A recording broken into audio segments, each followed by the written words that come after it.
마리아와 마르다 이러한 제목으로 같이 은혜를 나누겠습니다. 누가복음 10장 42절.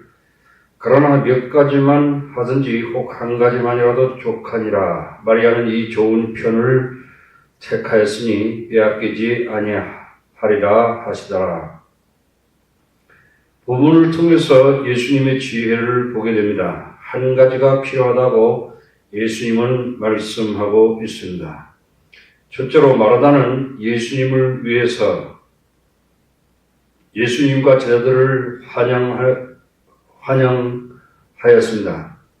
누가는 예수님과 제자들이 그들의 길을 가셨다고 말씀하고 있습니다. 예수님은 그분께 고난을 당하시고 죽으시고 살아났을 장소인 예루살렘으로 가고 계셨습니다. 예수님은 거룩한 동정에 압도돼서 예수님이 세계 구원의 성취를 가져오기 위해서 결심을 하셨습니다.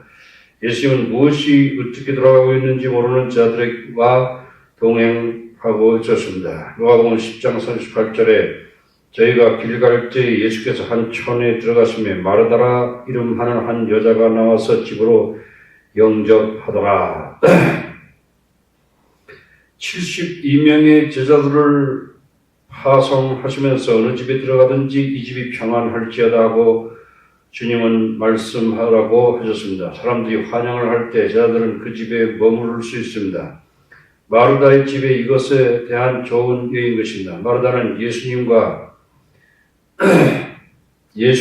존경하는 마음으로 주여라고 부르면서 영접하였습니다. 중동에서는 손님에게 잘 대접하는 것은 매우 중요합니다. 주인들은 손님들이 만족하고 얼굴에 미소를 지을 때까지 그들의 만족을 위해서 노력합니다. 이렇게 하려면 희생과 봉사와 힘들게 일하면서 섬겨야 합니다. 여자로서 집안에 손님을 불러들이는 것은 쉽지 않습니다. 집안을 어지럽혔다면 부끄러움을 당할 것입니다. 음식을 만드는 것이 싫으면 부담이 될 수 있습니다. 개인이 사생활을 지키고 싶어 할 수 있습니다. 당시에 마르다의 주력자는 마리아뿐입니다.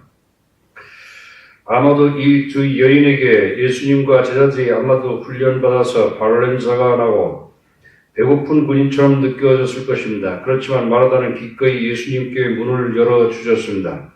우리는 마르다에게서 예수님과 그분의 사람들에게 문을 열어줘야 한다는 것을 배울 수 있습니다. 히브리서 13장 2절에 손님 대접하기를 잊지 말라. 이로써 부지 중에 천사들을 대접한 이들이 있었느니라. 이것이 주님으로부터 크게 축복받은 길입니다. 그러나 그렇게 하는 것은 큰 믿음의 결단이 필요합니다.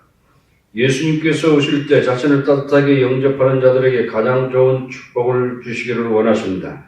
그래서 예수님은 영접하는 자들에게 하나님 말씀을 가르치시기를 원하십니다. 하나님의 말씀은 놀라운 영적인 세계에 우리의 마음문을 열게 해서 하나님의 나라를 볼 수 있게 합니다. 우리가 어떠한 어려운 상황에 처하든지 우리에게 소망을 줍니다. 하나님의 말씀은 우리에게 자아중심적인 세계관을 버리게 하고 하나님의 관점으로 나를 바라보게 합니다. 하나님의 말씀은 이 혼란스러운 세상에서 구원을 위한 지혜가 되어주십니다. 디모데전서 3장 15절에 만일 내가 지체하면 너로 하나님의 집에서 어떻게 행하여야 할 것을 알게 하려 함이니 이 집은 살아계신 하나님의 교회여 진리의 기둥과 터이니라.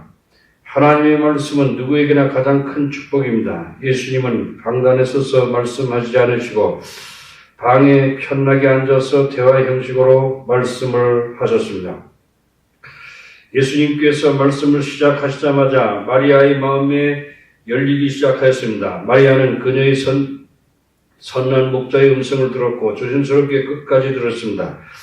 마리아는 말씀을 마음에 기억할 뿐 아니라 일상생활에 말씀을 적용시켰습니다. 마리아는 하나님의 아들이신 예수님과 1대1로 양육 성경 공부를 하였습니다. 마리아는 모든 것을 잊고 예수님의 말씀에만 집중하게 되었습니다.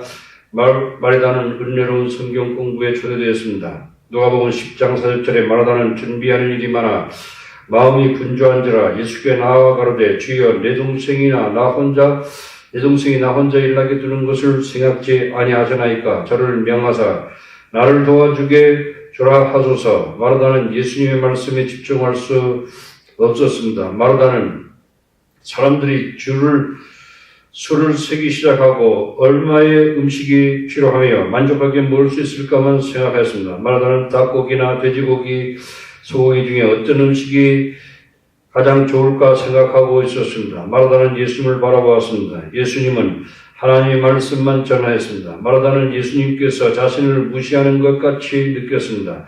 마르다는 갑자기 예수님의 성경 공부를 방해하려고 서둘렀습니다. 그러나 마르다는 가만히 있을 수가 없었습니다. 마르다는 예수님을 초청한 것은 예수님께 말할 권리가 있다고 생각했습니다. 누가복음 10장 4절에 마르다는 준비하는 일이 많아 마음이 분주한지라 예수께 나아가로되 주여 내 동생이 나 혼자 일하게 두는 것을 생각지 아니하시나이까 저를 명하사 나를 도와주라 하소서. 마르다는 자신이 생각이 옳다고 생각했습니다. 어떻게 마르다는 이런 말을 예수님께 말할 수 있었습니까?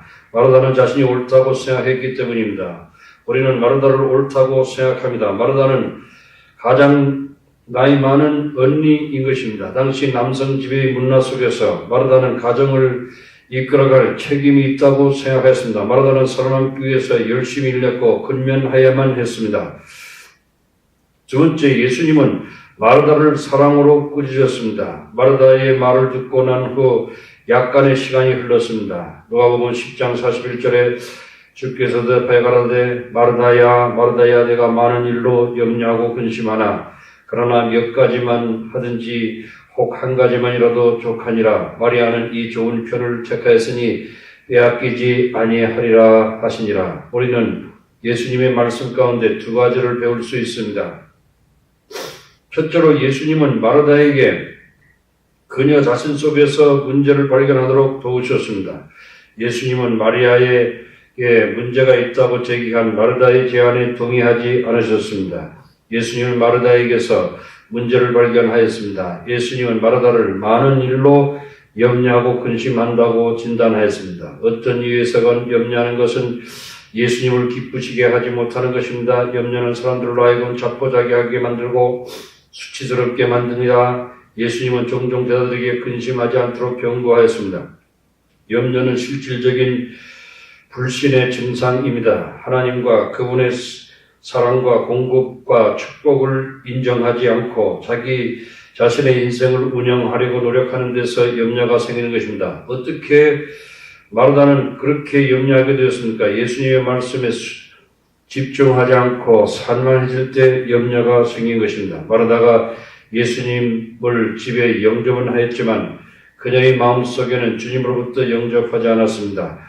마르다는 최우선 순위를 예수님의 말씀과 예수님의 마음을 이해하는 데 두지 않았습니다. 예수님께서 말씀하기 시작하자 그녀는 자신의 계획을 진행시키고 그녀의 삶과 집안일과 마리아에 대한 책임을 떠맡았습니다. 마르다는 심지어 예수님을 이용해서 마리아를 꾸짖으려고 했습니다.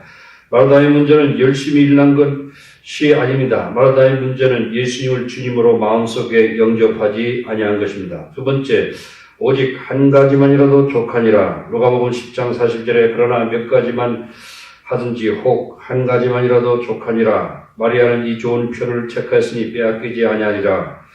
예수님은 한 가지만이라도 족하다고 말씀하고 있습니다. 그것이 무엇입니까? 그것은 예수님 자신입니다. 그것은 예수님을 그녀의 마음속에 주님으로 모셔드리고 예수님과의 바른 관계를 가지는 것입니다. 예수님께서 우리 마음을 다스리게 될 때 예수님은 영적인 질서를 우리 안에 세우게 됩니다. 예수님은 하나님 자신에게 가는 길을 여셨고 우리 안에 사랑과 기쁨과 능력으로 채우십니다. 예수님은 우리의 인생의 올바른 방향을 정하여 주셔서 우선권을 정할 수 있게 하여 주십니다. 예수님은 우리에게 무한한 자원과 지혜를 공급하여 주셔서 필요한 모든 일을 할 수 있도록 하여 주십니다. 예수님을 위하여 일하는 것은 부담이 아니라 고귀한 특권입니다. 사도 바울은 모든 사도보다 더 열심히 일하였습니다. 그러나 바울은 자기에게 다가오는 큰 부담이나 다른 능력자들에게 불평 한마디 하지 않았습니다. 오히려 예수님의 한없는 은혜를 전적으로 의지하였습니다. 데살로니가전서 5장 16절에 항상 기뻐라 쉬지 말고 기도하라 범사에 감사하라 이는 그리스도 예수 안에서 너희를 향하신 하나님의 뜻이니라.